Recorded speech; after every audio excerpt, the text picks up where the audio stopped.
भगवान गौतम बुद्ध की इन बातों में छिपा है अशांत मन को शांत करने का मंत्र। आप भी जाने, चंचल मन को शांत करना बहुत जरूरी होता है, क्योंकि अशांत मन में कई सवाल होते हैं और यह इधर उधर भटक सकता है। गौतम बुद्ध मन को शांत करने के आयामों के बारे में बताते हैं। हम सभी जानते हैं कि व्यक्ति का मन बहुत चंचल होता है। यही कारण है कि मन अशांत रहता है और कई तरह के सवालों का जन्म भी अशांत मन के कारण ही होता है। यदि आप जीवन में शांति चाहते हैं तो इसके लिए जरूरी है मन को शांत करना। लेकिन मन को शांत कैसे किया जाए? गौतम बुद्ध से जुड़ी इस कहानी के माध्यम से आप जान सकते हैं कि मन को शांत करने का क्या तरीका है। इसमें भगवान गौतम बुद्ध द्वारा मन को शांत करने के आयामों के बारे में बताया गया है। जानते हैं इस कहानी के बारे में, जिससे आपका जीवन बदल जाएगा। गौतम बुद्ध से जुड़ी इस कहानी के माध्यम से आप जान सकते हैं कि मन को शांत करने का क्या तरीका है। इसमें भगवान गौतम बुद्ध द्वारा मन को शांत करने के आयामों के बारे में बताया गया है। जानते हैं इस कहानी के बारे में, जिससे आपका जीवन बदल जाएगा। मन को शांत करने की कहानी। एक बार एक लड़का गौतम बुद्ध के पास जाकर कहता है, मेरे जीवन में बहुत अशांति है, कृपा करके आप मेरा मार्गदर्शन कीजिए जिससे कि मैं इस अशांति से छुटकारा पा सकूं। गौतम बुद्ध लड़के से जीवन की अशांति का कारण पूछते हैं।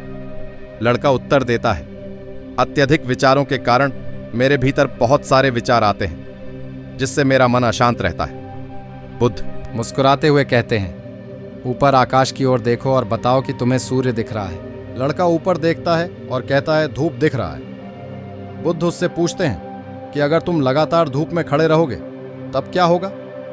वह कहता है, मुझे अत्यधिक गर्मी लगेगी और शरीर में बेचैनी होगी। बुद्ध लड़के से कहते हैं कि अगर धूप में खड़े रहने से तुम्हें गर्मी लगती है तो इसमें दोष किसका है, सूर्य के ताप का या तुम्हारा? लड़का कुछ सोचने के बाद कहता है, इसका जवाब आप भी बताइए। बुद्ध कहते हैं, सूर्य का काम है ताप देना और ताप का काम है गर्मी लगना।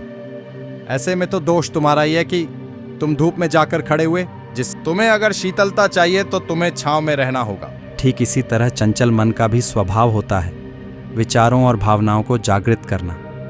विचार क्षण भर के लिए होते हैं, लेकिन विचार से पैदा हुई भावनाएं देर तक टिकी रहती हैं। लेकिन यह तुम्हें निर्णय लेना है कि तुम्हें विचार और भावनाओं के साथ चलना है या अलग दिशा बनानी है। कैसे करें मन को शांत? बुद्ध कहते हैं, मन को शांत करने के लिए तन के आयाम पर काम करना सबसे आसान तरीका है। शरीर के स्तर पर हमारी कर्मेंद्रियां और ज्ञानेंद्रियां हैं। कर्मेंद्रियां कर्म और ज्ञानेंद्रियां ज्ञान से जुड़ी होती हैं। इससे हम अपनी संवेदनशीलता को बढ़ा सकते हैं, यानी हम जो भी काम करें उसे आनंद के साथ करें। मन के आयाम से हटकर तन के आयाम पर जाने से ही तुम्हारा चित्त शांत होगा। ऐसा करने से तुम मन के आयाम से हटकर शरीर के आयाम पर आ जाओगे, ठीक उसी तरह जैसे तुम धूप से हटकर छांव में आ सकते थे। मन के आयाम से हटने पर तुम्हारी जागरूकता तन पर आ जाएगी। जब तुम तन के आयाम पर काम करोगे तब तुम्हारा चित्त शांत होगा। इसलिए हर काम को तन के आयाम पर करने से मन स्वतः शांत हो जाता है। अपने मन के विचार और भावना को नहीं बल्कि सुर को सुनो। लड़का बुद्ध से कहता है, अपने भीतर के सुर को कैसे सुने? बुद्ध कहते हैं, किसी शांत स्थान पर रहकर जहां शांति हो। तब अपनी आंखें बंद करो और मन के भीतर चल रहे शोर से हटकर भीतर के सुर को सुनने की कोशिश करो।